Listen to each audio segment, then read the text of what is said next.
Hello, everyone. Welcome to this episode of Beyond the South Stand with me, Jez Davies. I'm joined with the coolest man in Dereham, Morgan Hewitt. How are you, Morgan? I'm very well. I'm just Are you one vibing of off them? that, vibing off that The intro theme video. tune. It's It's the great. theme. It sounds like um, that sort of music that you hear in the daytime TV shows about having a home in the UK and abroad. Yeah, I know the ones you mean. Place Under the Yeah, Sun and all that. Yeah, definitely. yeah, that's the one. Um, Yeah, so, Morgan, we're breaking with tradition a little bit here. We've been doing teams that have won things and been promoted throughout the leagues, and we are actually going to be breaking with tradition here, and we're talking to Luton's very own Deadpool, Wade. Hi, Wade. How are you? Yeah, I'm good. I'm good until you just said that and rubbed the salt in the wounds. the double dip. Yeah, do play dip. Yeah, I think as you know, a lot of our listeners, followers will know, Luton Town is a club that's quite close to my heart. So not as close as it is to Wade's though. So Wade, if you'd just like to perhaps explain how long you've supported Luton for and Yeah, what sure. So I've happened lived last in season. Luton all my life. I'm born and bred in Luton Town. I went to school here. I worked here, studied here, everything. It's always been my home. And yeah, I probably started going to games when I remember I went to my first game in the 90s when I was probably about 4 or 5. Okay. But my family weren't like massive into football, so we didn't really go very much. But it was only in 2005 when my best mate started taking me, and then I just fell in love with it. And I really enjoyed going to the games, even though it was up and down. I learned very, very quick and very hard how being a Luton fan's not easy. Uh, Yeah. yeah, so obviously shortly after I'd started really getting into the sport, and we had the whole thing going with the FA and the points deduction and Yeah. years and years of horrible, horrible stuff. But then when my son was born, because I had a little bit of time away from going to games, I moved to Birmingham for a bit. Right. But when I came back, my son was born and I started taking him to games. That was about 2013, 2014. So Hmm. from then on, it was just a massive resurgence. And, being a Luton fan isn't easy, as it's been for the last couple of seasons. But, it's not just about the results and football's getting played out on the pitch. It's about the times you're having with the fans. Yeah. But yeah, I've supported Luton for a long time, so I kind of overread my answer a little bit. But there you go. That's No, it's fine. It's good, and I think we should probably. Do you reckon we should address the elephant in the room, Morgan? Where is it? Is it the guy in the dental suit? Yeah, I think yeah, maybe we should have started with that really, but We probably should have. why the Deadpool? So Why am I just the Deadpool? Yeah, you know what? I ask myself that question more and more nowadays. It's been like 5 years I've been doing this, so it's kind of it's ingrained into everything that I do. But yeah, I mean, I'm not a massive Deadpool fan. Right. I'm just I'm kind of a bit of a casual Deadpool fan. I'm a massive nerd though, and Right. I've always gone to Comic Cons and all of that sort of stuff, and done cosplay. Never done Deadpool as a cosplay, but it was only when in 2020, when we had COVID breakout, that a friend of mine approached me to help him with raising money for our local hospital, and he wanted to because we were allowed during that lockdown to go out running and stuff in bubbles. He Yeah. said that he wanted to run around in a superhero costume and raise money for the hospital. So he asked me, and I was like, "Yeah, 100%, I'm in." So I Yeah. got Deadpool costume. The butt ripped out on the first day, which was quite embarrassing. I was running around like my underwear out. Yeah, it was so embarrassing. Like nobody told me as well, so I only found out when I got home. But yeah, Yeah. it was like on the first time that I bent down to put the bucket down, the from like my thigh up to my back completely split open, and I was like, "Oh, I'm getting a bit of a chill. Is everything all right back there?" And everybody was like, "Yeah, you're fine." And they were just cackling. I had no idea why until I got home, and then my missus told me like how much of an idiot I looked. But yeah, from there, we went around throughout the first lockdown. There was a lot of kids who were suffering depression, and kids as young as 8 that were talking about suicide, which was just unheard of. Really. It's a part of COVID that not a lot of people know about. Um, But yeah, so we done that for a bit. We raised like 8 grand in like a month, which is incredible. And brilliant. yeah, Well done. you know, from there we just kind of we stopped after that, and then people just kept asking me to come back and do more charity work, and I got more involved with community scene in Luton, and yeah, I just was getting invited to events. I started winning awards, and you know, it's kind of been history from there. Like since then, I've started 2 companies. I run Luton Comic Con, and I run X4 CIC, a men's mental health group. Not like this. I'm a very serious businessman, I promise you. But,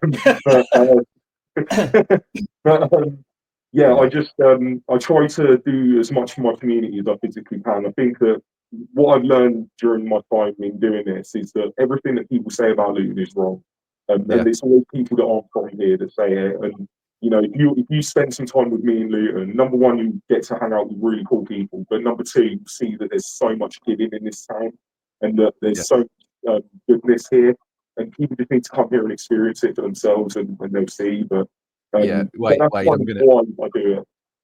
I'm going to interrupt you because those words that you just said, I think resonated with me quite a lot, because it's something that I've experienced a lot, and you know, in my walk of life, where people go, "Oh, what university did you go to?"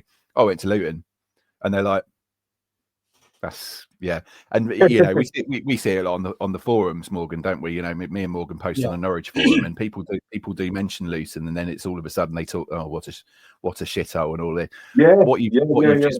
What you've just said is brilliant, and it's, you know, I think don't get me wrong, right? Like when I'm talking about Luton, I know that there's problems. There's a lot of crime here. There's a lot of homelessness. There's a lot of drugs, and there's a lot of kids going out and getting stabbed.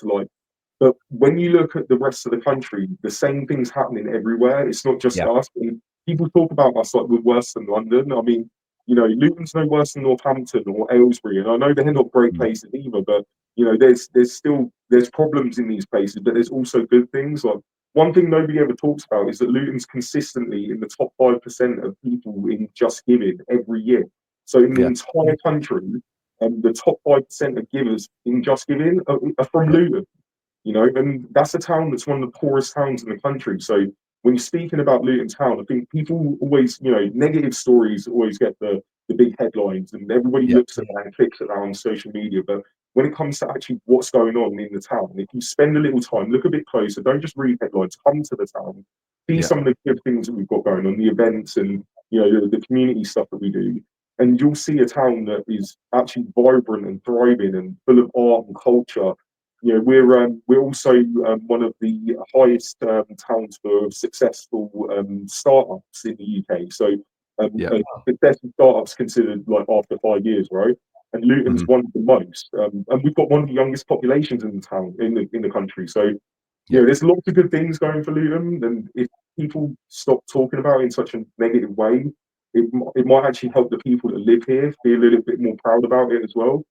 You know? I think so. I think I can hear how passionately you're talking about it, and as I said, no, I get it, and I'm a convert, but you know, Morgan, I don't know how much time you've spent in the town. I have to say I've never been. I mean, I've been to the airport a few times, and I have to say, I think that's the thing. People always say, I hate the airport. Okay, I'm allowed that.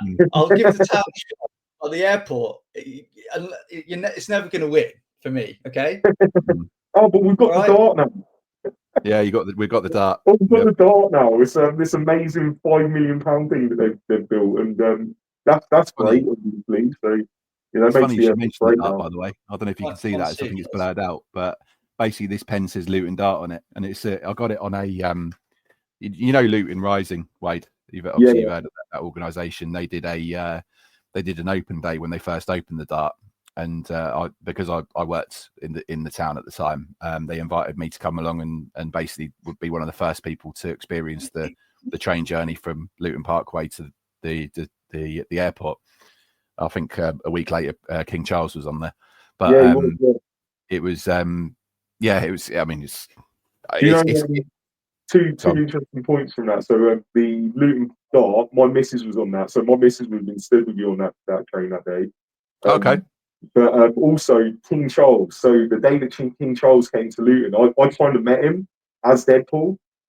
It's a really interesting thing. Like there was a news article about it as well because of my interaction with him.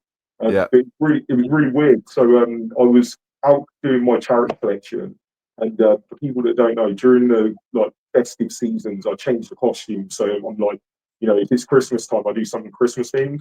Yeah. So this year it was, well, not this year, but that year it was. I was doing Buddy the Elf. So I had like Buddy the Elf suit over the Deadpool suit. And it looked great, but I stacked on the weight a little bit over that time, so I looked like a really fat elf. But yeah, it was great. But yeah, so I was collecting for charity, and then all of a sudden there's like all these police around. I look on the roofs of the mall, and there's snipers everywhere. And I go up to the mall security. I'm like, "What's going on?" And they said, "The King's coming." I was like, "What do you mean the King's coming?" And they're like, "Yeah, the King's going to be here in like 5 minutes." So I was like, "Oh well, I want to meet the King." So you know, I start walking over, and they're like, "Yeah, you need to like take your time because obviously I'm a masked man." And I look around up at the roof of the mall, and all of the snipers are like fixed on me. I have to look at on top of the town hall. They've got them in the windows there, and they're all pointed at me. And then once the police come over and speak to the security, they're like, "Nah, it's fine. He's just some idiot that collects a charity. Don't worry about him." And so they just leave me alone in the end. But yeah, when the King came around, I stood on. Do you know outside Don Miller's? You've got them penny farthing bikes where you can rack your bike up to. So I stood on one of them because they're massive, right? So I stood on one of them. So he's like walking around. And then he looks up and he sees me clear as day. And I see him mouth, "What the fuck is that?" and then he looks at his mate. He's like, "What the fuck is that?" He says it twice, right? And then his mate looks at him. He's like, "I have no idea." Then they just kind of look at each other, shrug, and they just go on their way. But yeah, that's my claim to fame, man. I'm saying I met the King because I fucked with his brain that day. He's acknowledged you 100%. I mean, I was stood probably, you know, where the what was it? I don't think it's Five Guys, but it's like the burger joint that's on the corner of the Galaxy. It like curves around, doesn't it? I was stood there, so I was looking directly as he walked out of the town hall. I was looking directly there, and I think there was Pardon? Did you see the egg? Like the egg got the no. I didn't see it because I think where you was a little bit further around the corner, so I wouldn't have seen you. But I'm certain that one of the snipers took the egg out as he was about to hit him. I'm absolutely certain. That good. Because I never saw it. It's just like there was that whole story. Someone threw an egg at him, but I never saw it. No, I never saw that either. I mean, I think that sort of that location that you talked about as well is actually is quite historic because England, when they let me get this right in my head, England when they reached the semi-final of Italia '90, I think they had an open-top bus parade around that area, didn't they? I think. Do you know what? I actually don't know. I I'm really embarrassed that I don't know as well. Yeah, I think because they flew back into. I might be wrong here, and someone's going to correct me. I'm sure, but I'm almost certain they flew back into Luton Airport and then had an open-top bus parade around Luton for celebrating reaching. I don't actually know if they got you are right about the history of that area in general. I mean, it's an incredibly historied area. There's still buildings there that are from the 1800s and whatnot. So actually gorgeous. But the town hall itself isn't the original town hall because obviously they burned it down in the early 1900s. Because it's funny, one of my meetings I had with the previous CEO of Luton Borough Council, Robin Porter. So it was during a time when I was starting to come up in the town. It was like 2022, and I remember him asking me to come and meet him because they wanted to build on Wandon Fields, and he wanted me to kind of be positive towards people about this building on Wandon, and I just wouldn't because they're the fields that I played football in when I was younger. But anyway, in the meeting, I was sat in his office, dressed as Deadpool as well. It's like it's the best thing. He didn't know who I was, and this is back when I was really serious about the anonymity part. So he didn't have a clue who I was, and he was asking all this. And then I noticed behind his desk there was a picture of his building on fire, and I was like, that oddly looks like the council, but the old council building. And he was like, yeah, it's the old council building. And I was like, why do you have that on the back of your wall? He was like, just to remind me that at any time the people of Luton uprise and burn the council to the ground. Yeah, we were talking about that positive community earlier. Yeah.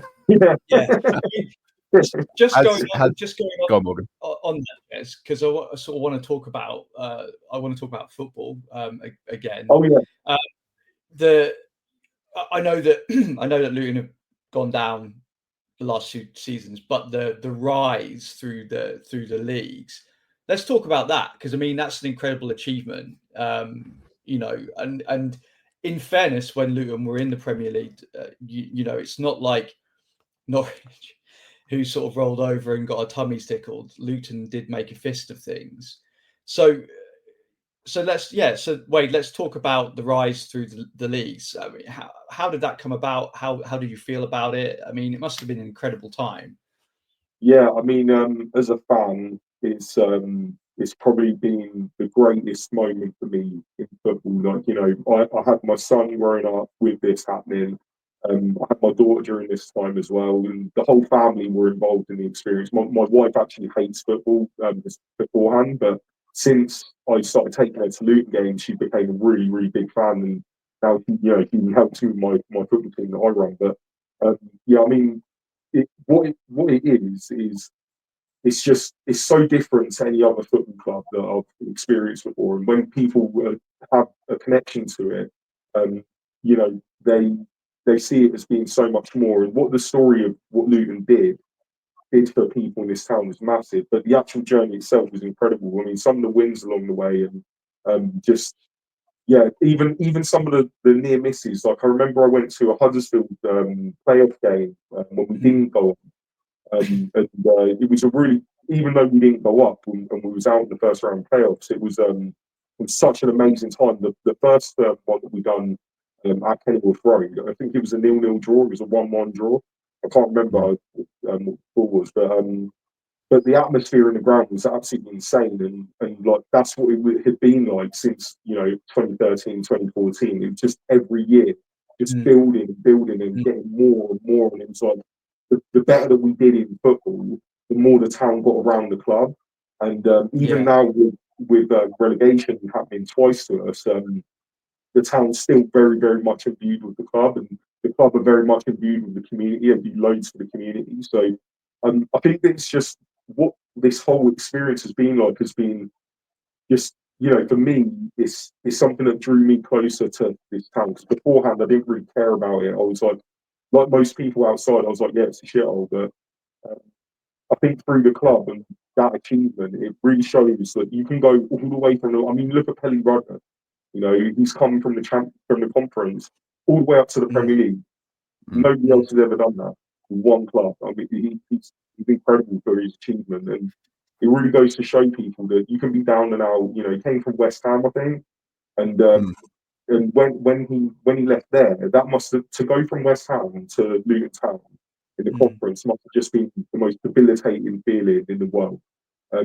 Wasn't a Luton fan or anything. He was just trying to make his name in football, and that's like a massive failure. To then all them years later to be stood in Kenilworth Road playing against Man United, or well, not him playing against Man United, but you know what I mean, like being in these grounds in this moment and getting to experience the pitch in the Premier League is something he probably never thought would happen. And that story resonates amongst the community. It's just genuinely beautiful.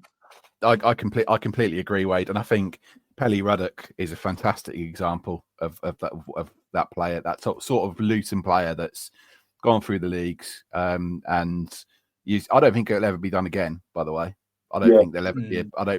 You never say never, do you? But I just don't think there'll ever be a player that was with a club in the conference and stays with them all the way to the Premier League. It's phenomenal, and I think what I saw through that rise was just the sort of tenacity, the work rate, all these sort of words that you probably associate with Luton as a town and a football club. And it's I don't know what's happened over the last. I mean, what do you think has been? Why do you think? So not negative spin on it. Why? It's difficult for me to comment on. This is why I don't really talk a lot online about Luton Town anymore, because the more that I've grown with what I do, the closer I've become with the club, and the more that I know. So, I don't want to disparage anyone. I think that everybody at the club works extremely hard. I know that people online have a big problem with Gary Sweet, and I've met him multiple times. He's lovely. genuinely really, really nice man, really welcoming. He's done loads for me personally, but I think that the problem is that we kind of, I think we wasn't ready for the Premier League, Yeah. right? And I was very unpopular. I remember when we was getting promoted, I said to my mate in Wembley, we was crying our eyes out. It was an absolute mess, but I said to my mate, I was like, I don't think this is good for us. And I don't think it's good for us because these players haven't experienced this before. They're going to be jettisoned because of the story, because of everything that's happened. They're going to be jettisoned to fame, into fortune, and into stories about them, and people are going to want to know about. I mean, look what happened to Robbie Edwards, man. It ruined his marriage and destroyed the link between him and part of the club. From what I know, during that season in the Premier League, the club literally was like torn in half between Robbie's camp and the people he had problems with. And I think that when things then develop, and you try to manage your football season, and you've got all this stuff going on in the background, and you've got people who are now becoming prima donnas, and now they think that they deserve everything, and they're better than the club, and because of the attention they're getting, I think it's doomed to failure. Like, we've done really, really well considering all of that. We didn't walk away with the lowest points in Premier League history. We didn't walk away with the most spankings, or we done really, really well for ourselves. And I think that it was, I think it's just like after that, it's then we go into the Championship, and then the expectation now from the fans is so high based on what we've done in the Championship previously. We're just doomed to failure. Like, I couldn't see it. I said to my mate at the start of the Championship, I was like, I'd be surprised if we do well this year. Like, everyone else was saying, oh, we'll get promoted again, be in the playoffs at least, or mid-table. I was worried the whole time, and then the results started to show it. So it's like, going into League One, I'm kind of, I feel like we've hit that perfect reset point now, where it's like we've dropped down quite low. The expectation isn't massive anymore. People aren't going, well, we're going to win League One. Nobody's saying that, and I think because of that, it's going to help the players, and because we've got rid of a lot of players as well who probably were, on their way out anyways in terms of the levels they were playing at Luton. Definitely, Colton Morris is a shadow of his former self compared to previous years. I hope that he goes on and does well, because I absolutely love him. But I think that this is the right time for some new blood. I think Matt Bloomfield's great. I went to the dinner that they had on a few months back. I met him and all the players and that, and genuinely, they've got such a good base for a team that going into League One, I can see it going well, but whether they get promoted is another story. I mean, I think. Sorry, Morgan, after you, carry on. I was going to say, I mean, I know when you talked about getting promoted into the Premier League is, maybe too soon, and it has a detrimental effect if you're not kind of like set up for it. I'd say, Jez, we've been in exactly the same position the last two times we've been promoted into the Premier League. I've said on both occasions, I was like, I'm really happy. I'm glad we did it. I'm glad we were up there. But then the reality sets in, and you start thinking to yourself, well, what do we do now? Because at the time we had Delia Smith was our majority shareholder, the owner of the club. The money came from her, or whatever. I mean, that's a high level way of talking about it, but we weren't set up for it. And what happened is we got relegated. We didn't, like I said to earlier, we rolled over and let the Premier League tickle our belly. Like, Luton made a fist of things. My friend's a Forest fan, and that season he was really nervous about it being between you and Forest. And in the end, Forest prevailed. But the point is, the expectation level now at Norwich is, I might get pelters from Norwich fans for saying this, but I think it's so high now that anything less than playoffs is deemed a massive failure, and there just isn't this patience anymore. I'm not saying that Norwich need to go down into League One, of course not, but I think we've had a massive transitional season. The last few seasons have been massive for Norwich, like new ownership, new coach, new director, for everything, and this expectation levels is like, it has to happen overnight. We'll bounce straight back. So I understand where you're coming from. I mean, Jez, what do you think? Do you think that's a fair comparison? No, it is, and I think the thing for me is both clubs have decided to go up to the Premier League, but then invest in their infrastructure. So obviously, with Colney and the youth setup, Luton got a new stadium. So I think Wade, I think it'd be fair to say that Luton saw the Premier League as an opportunity to fund that stadium project a little bit as well. Definitely. I think just going back quickly to the point you say about football fans, I do think this is a problem with football fans in general. And I don't care if I get roasted this time. I'm used to trolling online from people, but I think people have forgotten what the point of football is, right? Like, it's not all about winning. It genuinely isn't. We tell our kids all the time, it's not all about winning. It's the playing. It's the being a part of it. It's throughout all the years, Luton fans are so loyal to the club, not because of the wins or the losses or the draws, or it's nothing to do with the match. It's about the times. It's about the moments we're creating together. And there's going to be ups and there's going to be downs, but such is life, right? And I think that people now, we're living in a world where we live in instant gratification era, right? Where you can get instant gratification all the time, and if it doesn't happen with your football club, you get frustrated and annoyed. I just think people need to have a mindset change. It's not football that's the problem; it's football fans. Football fans and the mindset of football fans that we have to win. You don't have to win. You have to, support your team through thick and thin, no matter what. Don't diss them. Don't cuss them when they're having a bad time. Get behind them. Them boys. I remember when I went to the players' dinner. I was chatting to some of the boys, and some of them were really struggling mentally with what's been going on, how people have been talking about them, and it really affects them. And they're trying their hardest. Like, everybody thinks they're not. The amount of stuff I've seen about Tenga Mendy recently, and he's not trying. And he's really struggling. Like, lay off the guy. They're just human beings, and they're young kids. That's what everyone forgets. They're like, these are people that have never experienced regular life, and they're propelled into fame and fortune. And I know that you sort of like, well, they should know better.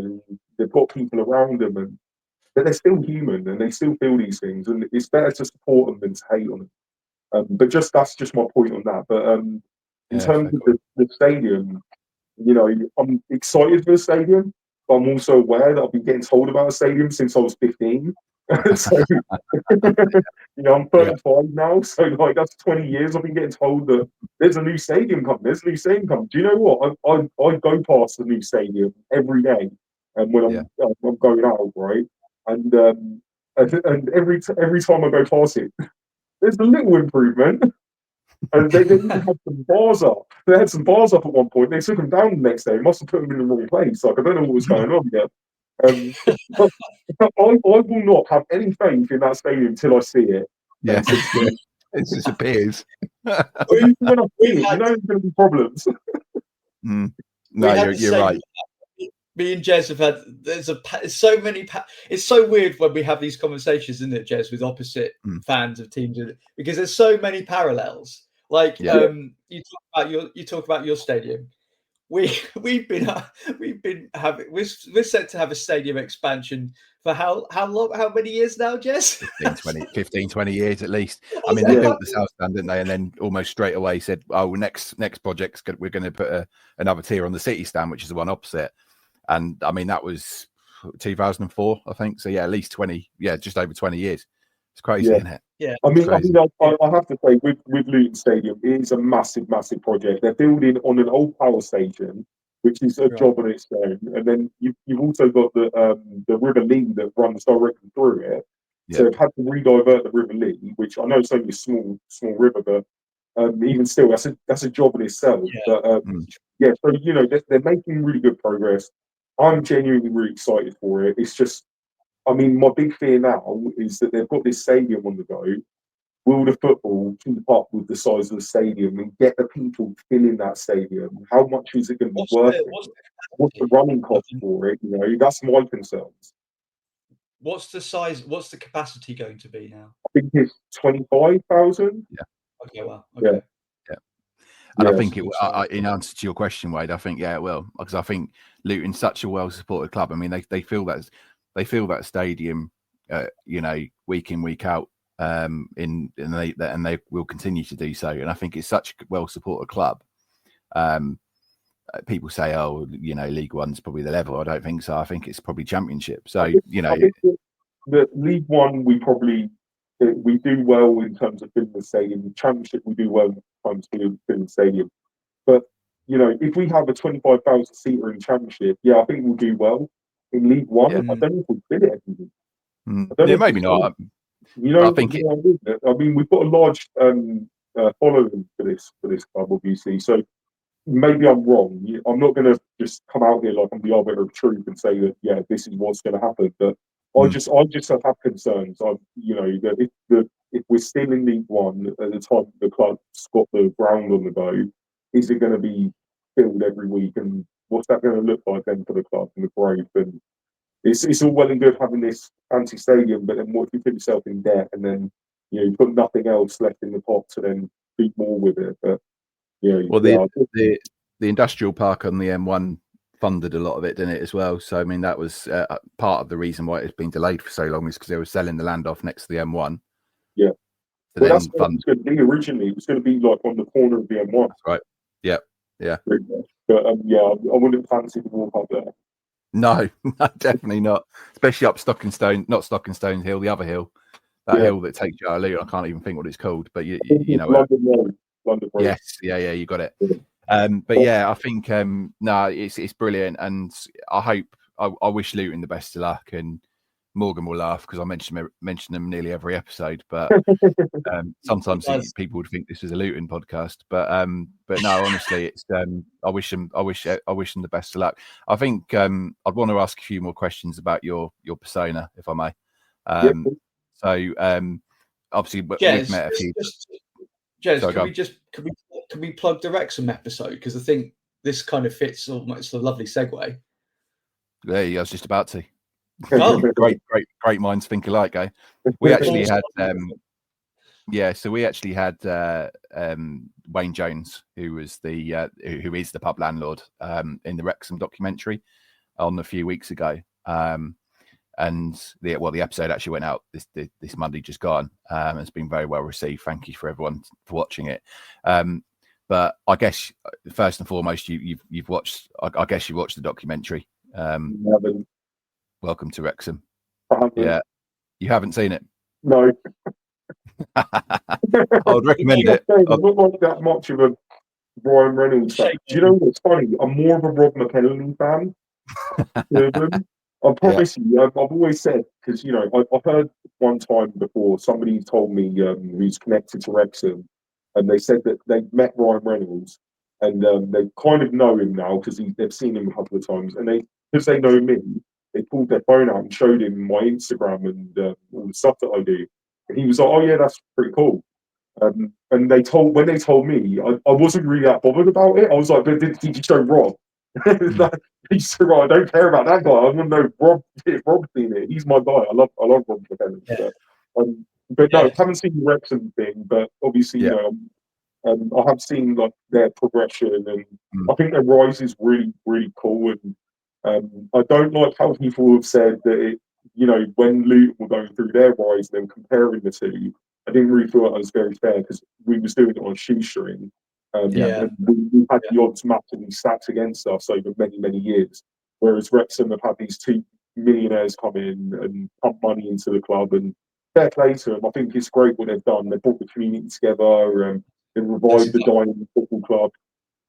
But it's I'm not like a super fan or anything. No, that's fair enough. I mean, it's weird. It's weird that you should probably say that. Obviously, sitting there in a Deadpool costume, but I think perhaps I know you mentioned a little bit at the start, but perhaps talk about some of your other sort of community projects that you currently run. Sure.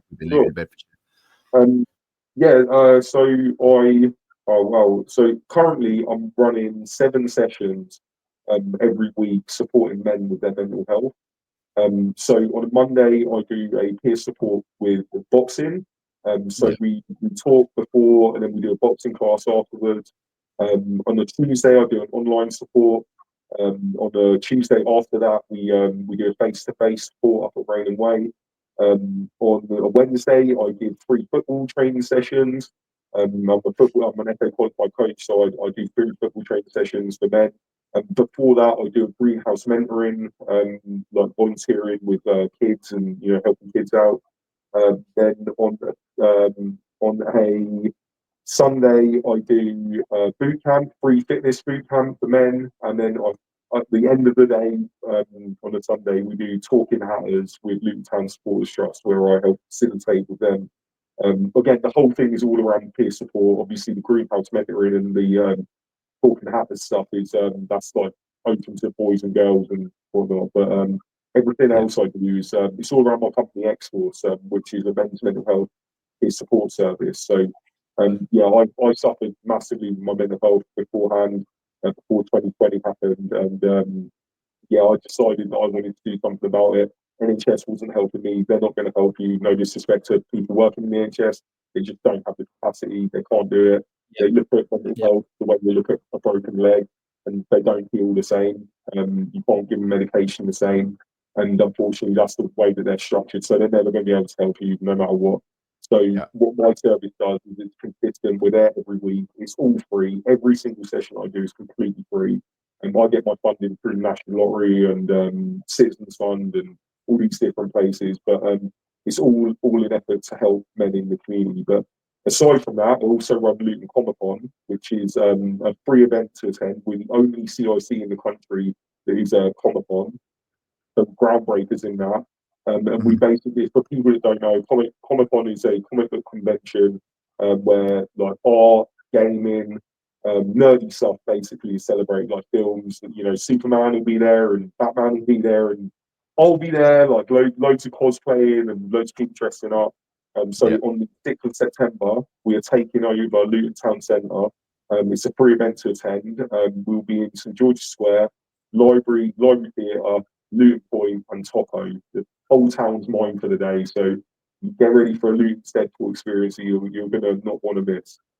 That's great. I just want to quickly talk about the funding that you get, because I think sometimes people can forget how to access. Could you just explain to the viewers how to go about getting that funding, just briefly? It doesn't have to be.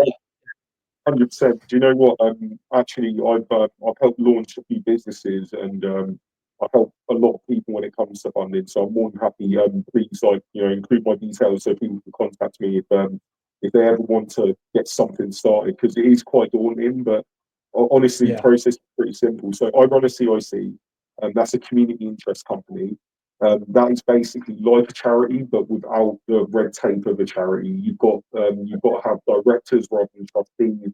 You register in Companies House as a living company. So when you do something like that, you have to have a constitution in place where it's telling people what it is that you do, right?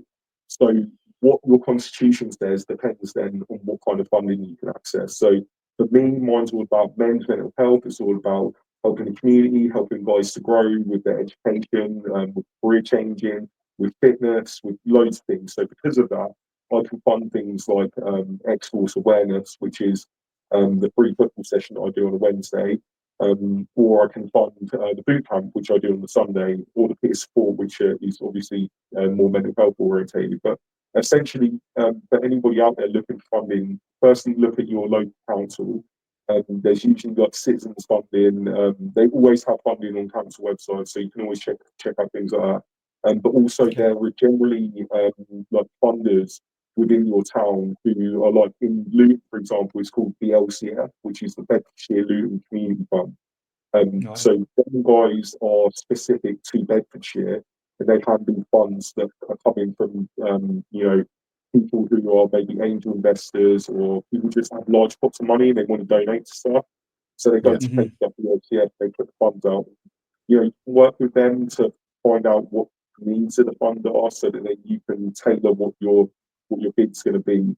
But going to the National Lottery, stuff like that is very, very similar. You just have to have all your stuff in line, your constitution, your articles of association, your bank account's got to be set up, you've got to have your directors. And it might sound, all them words sound like it's overwhelming, like there's no point in doing it. But honestly, it's so easy once you get your head around it. And yeah, I've been doing this now for 2 years with my own businesses, and we've never been turned down for funding. Touch wood. Like hopefully it will continue, but you know, at the same time, it's always a learning process. So there's always new funds coming out. There's always new things popping up. There's always new stuff to learn. New regulations coming out. So it can be quite taxing. But if you've got the right support on your side, you know, I've got a lot of support, and because of that, I've learned a lot. So I can now pass this information on. So yeah, I'm always happy to help. If anybody's ever got any questions or whatever, you can get me through my website, or you know, I'm sure we can add all that stuff into this afterwards in the description or whatever. But yeah, always happy to help with that sort of stuff. Yeah, that's great. Actually, can you just drop your website whilst we're here? Yeah, sure. What it is? Yeah, it's www.x-4rce.com. That's the website. So that again. So it's the letter X, then a hyphen, number 4, RCE.com. So it's X-Force. It's just spelled like that because X-Force is in Deadpool 2, Deadpool creates X-Force as a bit of a fuck you to the X-Men. So I called my company X-Force, but I had to spell it differently for copyright reasons. I hope like, you know, that point in that bit in Deadpool where he shrinks and he has his little he says Donald ducking. I hope you've got your trousers on underneath that. I can't promise. I can't confirm it.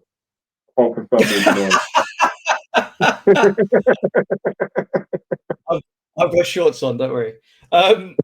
Sorry, Kev, dropped out there a bit, but I it's all good. I just got my internet went. It's okay. I got Wade to read out his website for anyone who wants to reach out, as long as you don't mind that, Wade. Yeah, cool.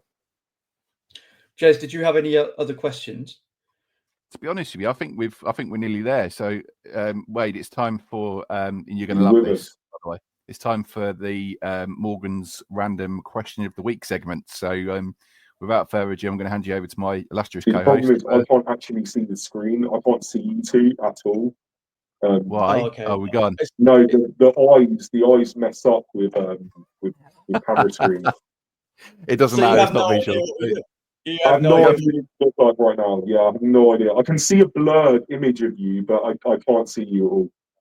That's okay. No one really wants to see our faces anyway, but they do now. Right, I'm going to do it for the audience at home anyway. So this is a segment where I come up with a random question. But it says does what it says on the tin, really. Random question of the week.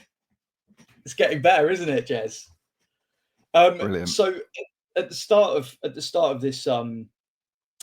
this chat, you sort of said that Deadpool wasn't really your favorite costume.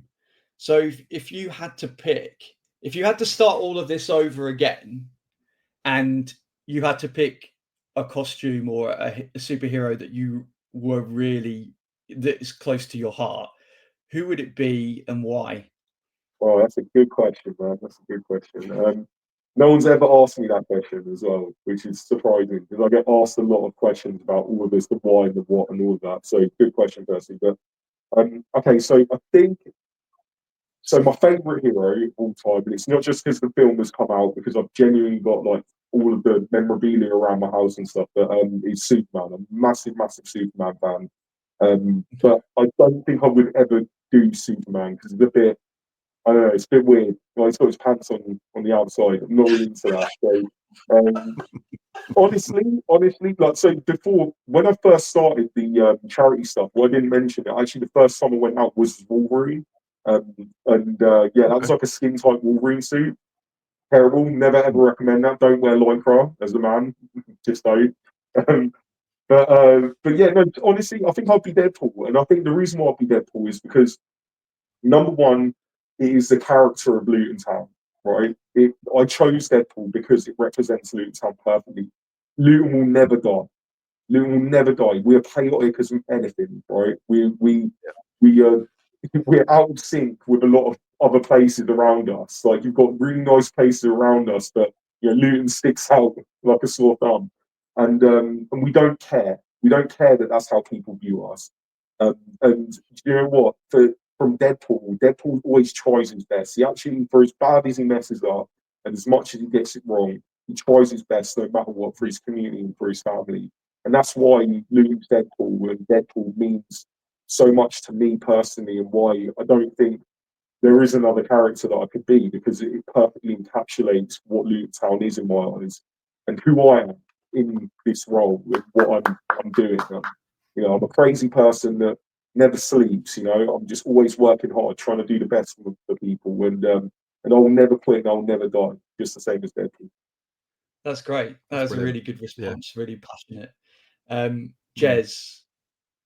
Well, it's funny, isn't it? Because I think you asked a very similar. It wasn't the same question. It was quite similar to another guest, wasn't it? And yeah, it was. He looks like he's miming something. I can see him waving. Can you not hear me? I can hear you. Can you hear me now? I can't hear him at all. Really? I can hear you, Jez. No, I can't hear him at all. I can just he's like waving and stuff, but that's it. I can't hear you now. You want to translate for him? Can you hear me now? Yeah, I can. Good. Yeah. For me, I just said to you, Morgan, it was quite funny that you picked this a very similar question for another guest, didn't you, a few weeks ago? And not Luton Deadpool, but Deadpool was my response. So I'm gonna have to come up with a different one, aren't I? I don't know. That's not how it works. You have to think on your feet. Come on. I know. Can you not think of something? I'm thinking. No, he's. This is so funny. This is like I'm talking to a medium, right? And the medium's telling me what the spirit world's saying. Because you can't hear Jez, but I can. Can you hear me? Jez is just struggling. He's just struggling. If you can hear me, blink twice.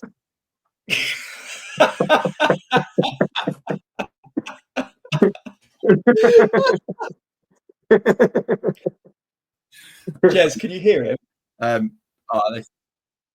can hear him. Yeah. I can hear him, but he can't hear me. He can hear me. Jez, I love you, man. Yeah. I love you too. He says he loves you too. Oh, that's so sweet. So what are we doing? Are we going to continue? Because I can't see the time. I don't know if I'm late for something now. Hang on. Yeah, true. I think it's 11. It's 11 o'clock. So I think we could probably wrap up, can't we? Yeah, I would go. So I would go for my superhero outfit would be Jeremy Davies, because not all heroes wear capes. Yeah, that was great. On that note, very cringy note. Morgan, you're gonna have to say thank you for me if you can't hear me. Just say thanks so much for coming on. I'll let you do the end credits. Yeah. So basically, Jez is wrapping up. He's happy. He says thanks ever so much. This is so funny. Thanks so much for coming on, and I echo that sentiment. Just tell him. Go on. Yeah, just tell him it's okay. He can rest now. His soul can be at peace. He can hear you. So. Oh yeah, he can hear me. Yes, it's okay. Go to the light, Jez. The funny thing is, the sun is coming in on it and shining on his massive head. No, thank you so much, lad. Genuinely, this has been really lovely. Lovely to be part of it. If you ever want me on again, give me a shout and I'll be up for 100%. it. Yeah, 100%. Yeah, we will. We're just going to wrap up now with Jez doing the usual outro. No, you do it. Okay, so basically, for everyone at home, you can now watch us on all the. Sorry, basically every week, right? Jez does the outro, okay, and he adopts this professional tone, and it's just like he goes from being normal to like really professional, and every week it makes me laugh. So now he's telling me to do it. So for everyone at home, you can now You can check us out on all the social media channels like X, Facebook, Instagrammers. And now you can check us out on the YouTubes. You can watch us on the YouTube. So thanks everyone at home for joining us. Thank you, Wade.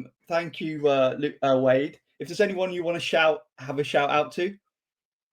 No, they can all screw themselves.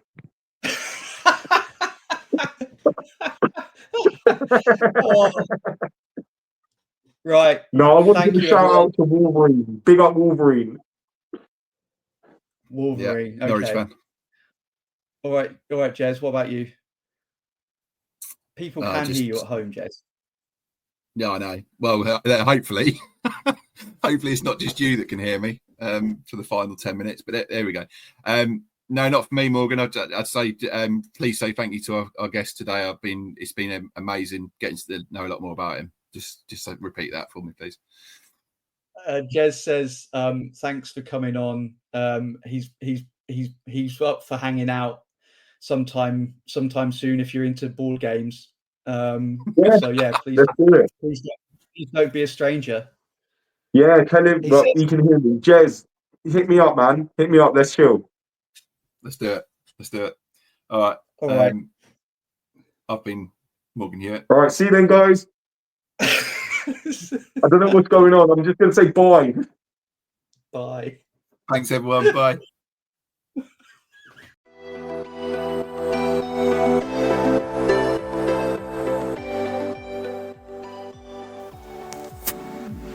That's all for this episode of Beyond the Barclay. Thanks for listening and supporting the podcast. If you enjoyed it, be sure to follow, leave a review, and share it with fellow Norwich City fans. We'll be back soon with more insight and discussion from around Carrow Road. Until then, on the Ball City.